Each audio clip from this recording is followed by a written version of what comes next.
Good afternoon. I think it's time to get started. All right. I'd like to welcome you to BA 21, Case Studies, PFE, Configuration Manager Support Cases from the Trenches. As you can see, we've added a few names to this session. I'm going to do a couple surveys, but the first survey I want to do is, how many people have been to this session before, if you don't mind raising your hand?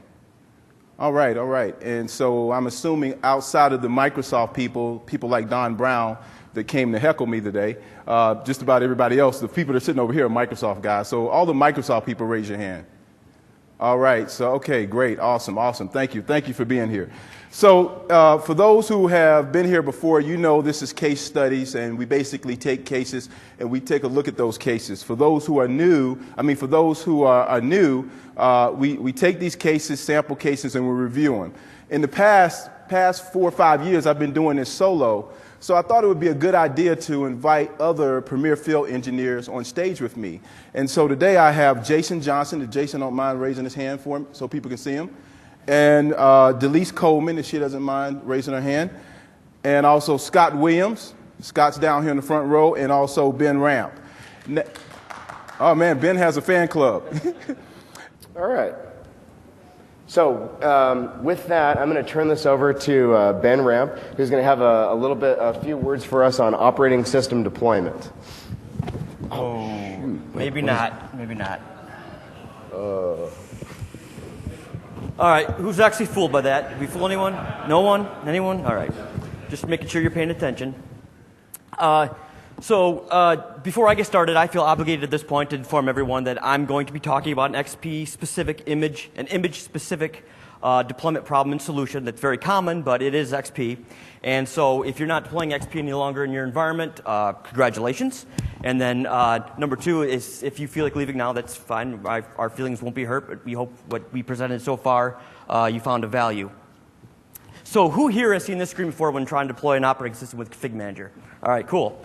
Yeah, so this blue screen with this particular error code is not just any blue screen, but one that's likely all too familiar to anyone who's tried to get their standard XP image working on all the different makes and models that they need to support in their environment. So for the next few minutes, we'll examine some of the common causes of blue screens during XP image-based deployments and strategies for overcoming them. And then what we learned from this study, we should also be able to apply directly to building a single XP image in an effort to consolidate our number of images that not only has the potential benefits to network and storage utilization, but also minimizes our burden of having to support and maintain a multitude of legacy images and instead focus on implementing the future, which is Windows 7, right? So early on in the boot process, Windows loads all drivers referenced in a data structure known as the Critical Device Database, or CCDB. And I'm not actually sure what the extra C is for, but the Critical Device Database, or CCDB, is really nothing more than a registry key with subkeys just for those devices and their associated drivers that are essential for Windows to boot. So in other words, boot critical devices. So as you might imagine, if a driver for a mass storage controller where Windows is installed on is not referenced in the Critical Device Database, then what you end up with is the dreaded blue screen of death with the stop 7B error message. So because Windows XP was not architected from the ground up to be deployed as an image like Windows Vista and later operating systems, mass storage drivers for all mass storage controllers that an XP image needs to boot from have to be pre-staged on disk prior to capturing that image from the reference system. Now, modern tools like Config Manager can overcome that requirement, but as we'll see, that might not always be feasible. So one way people have addressed this problem, this requirement in the past, is to build a separate, unique XP image for each hardware platform that they have in their environment. Another way is to configure the SATA controller in the BIOS for compatibility mode. However, this comes with some significant trade-offs. And then with Config Manager, that allows us to inject mass storage controller drivers with a supplied driver package task sequence action during the deployment of our image. So in other words, after the image has already been captured.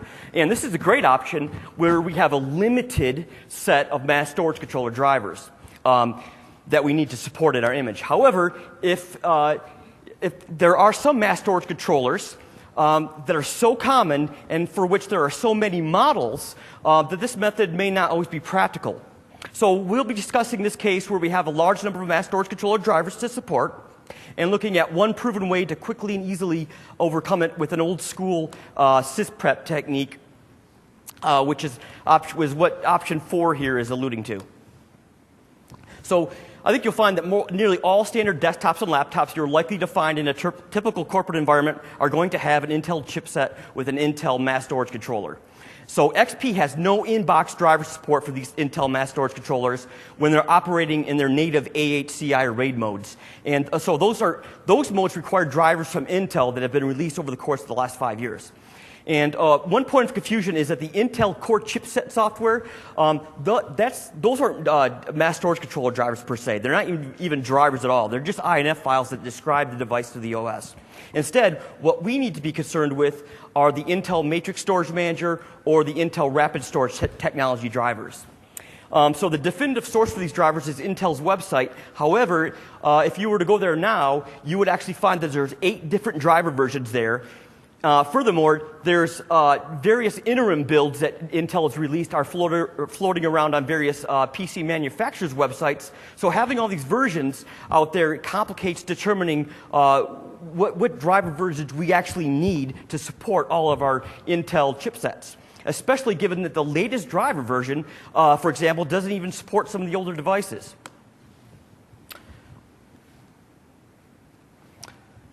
Okay. So to figure out what drivers we just need to support all of our Intel chipsets, we can start by downloading all the driver versions that are available from Intel, extract those drivers from their installation routines, and what we'll find is that each driver is actually made up of, each driver download is made up of 1 driver file and 2 INFs, 1 for each mass storage controller operational mode, so AHCI or RAID. So by examining each driver INF, we can then determine the plug-and-play IDs for all the devices that each driver supports, as seen here in this graphic. So to answer the question as to what driver versions we actually need to support our Intel mass storage controller drivers, if we were to chart out all the device plug-and-play IDs supported by each driver version, you would see that some driver versions share support for the same plug-and-play ID, while others uniquely support a particular plug-and-play ID. If we then only want to look at the most recent driver version for each device model, what we are left with are only the driver versions that we actually require. So what we have learned from this little exercise here is that each driver versions overlap in their support for devices. Some driver versions uniquely support certain devices, and of all the driver versions available, really only 4 are necessary. Version 5.5, 7.0, 7.8, and 9.6.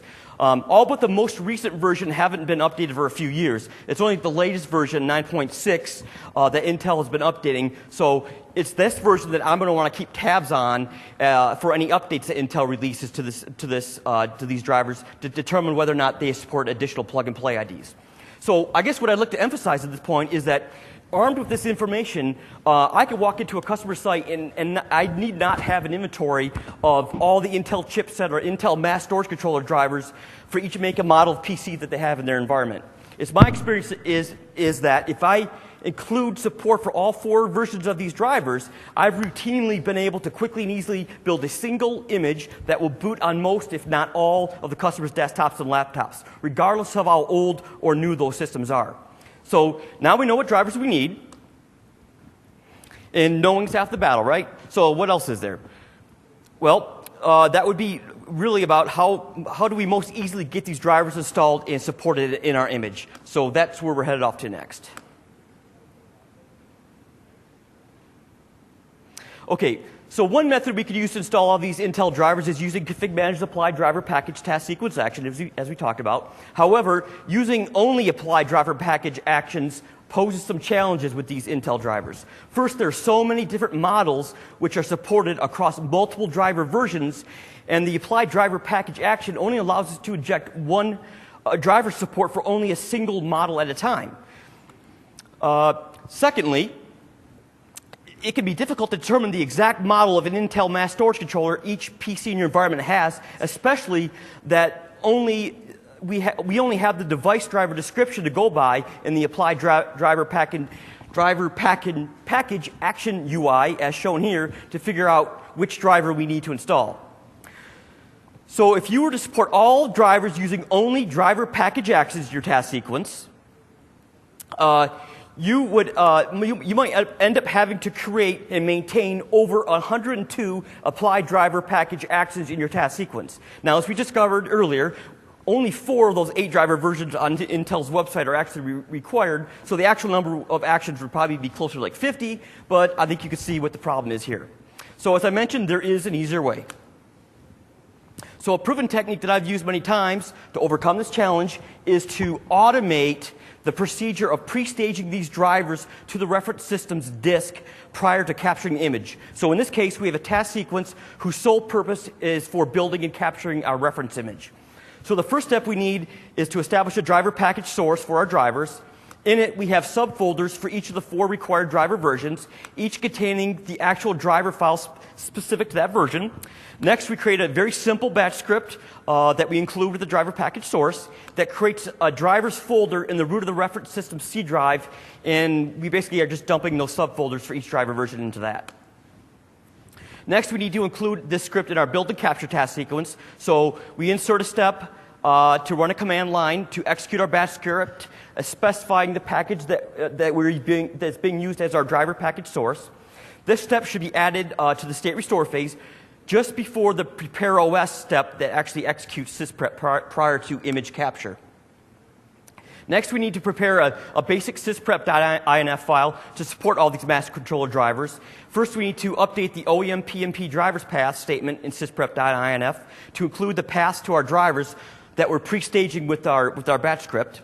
Then we need to make those device plug-and-play IDs reference in each Intel driver INF and paste them under the sysprep mass storage section and specify the full path to the INF that supports that device. So then what we have here is, in the screenshot, is a basic sysprep that just contains the information we need to support our Intel mass storage controller drivers. And we can rely on Config Manager to insert the remaining missing statements into our sysprep INF to customize our deployment and make it fully automated. So these 2 items here listed in yellow are important, so we'll take note of those for now, and we'll come back to them momentarily.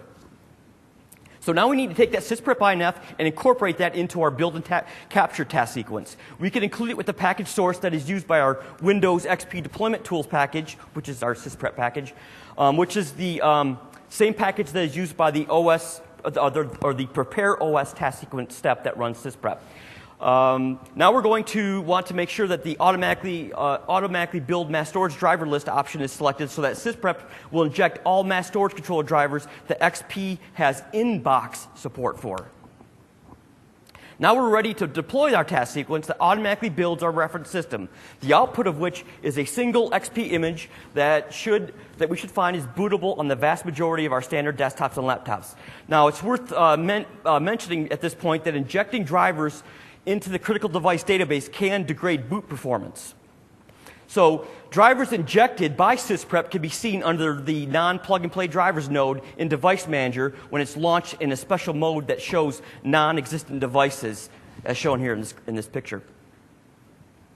So now that we have our captured image, we can deploy it to our target systems, which is usually done with a separate task sequence. But before we do that, we need to do some spring cleaning, if you will, of the critical device database. So as we highlighted in yellow previously, those 2 statements in sysprep INF, and I promised to come back to, we want to make sure that we have a sysprep cleanup section in our sysprep.inf because sysprep will update that section with all references to each driver for each device that it installs into the critical device database. So with each driver listed under the sysprep cleanup section, we can then instruct sysprep to clear those unused drivers injected into the CCDB for devices that are not physically present in the target system that we're deploying our XP image to. So this can be accomplished by running sysprep with the dash clean switch. So in this graphic, you can see drivers here that were installed by sysprep prior to image capture. The driver highlighted is our Intel driver, one of our Intel drivers.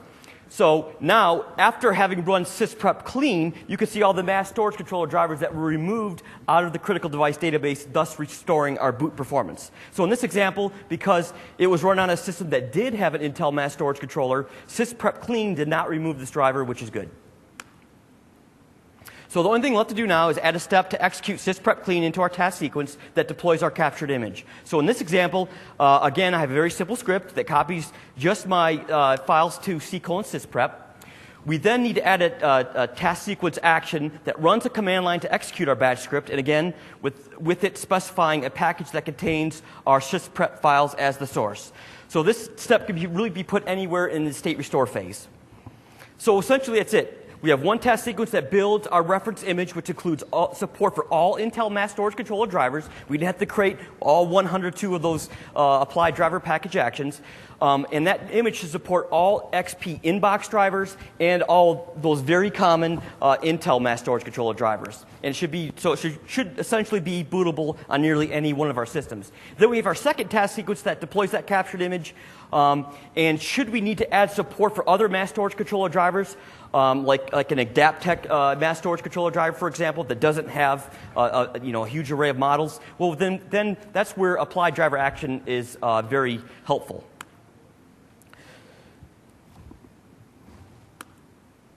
Okay, so quickly, briefly, two other things. You might have.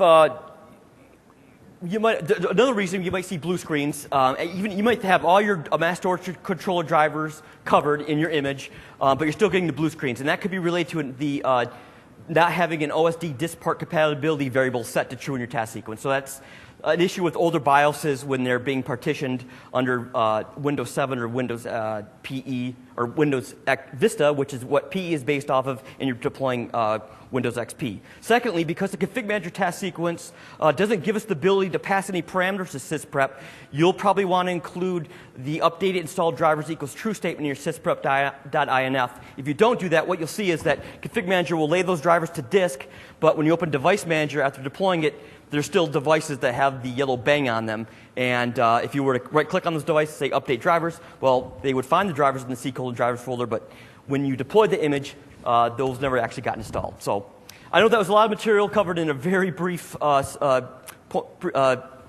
very brief amount of time. So feel free to seek us out afterwards if you have any questions. Thanks. All right, thank you. Thank you, Ben. All right, thank you so much. That was awesome. If you don't mind, can we give everyone a hand that participated today? Thank you so much. Thank you so much. I appreciate it. As you can see, as I said earlier, I'm not trying to be a salesman, but you can contact Premier Field Engineering today for on-site and dedicated support. I just noticed, I mentioned earlier that we had some PFE managers here for the first time this year. If they raise their hand, they're over there in the corner. Thank you so much. Feel free to talk to them about anything, any comments, any feedback you might have. Also, fill out the surveys. We appreciate your feedback. We do have a Q&A session at 5:30 in the Social Central, and we're in this room until 3:45. What time do we have currently? I have 3:39. So if you want to come up and ask questions following the session, feel free. At this time, we are officially closed. Thank you again so much, and look forward to talking to you. Thank you so much.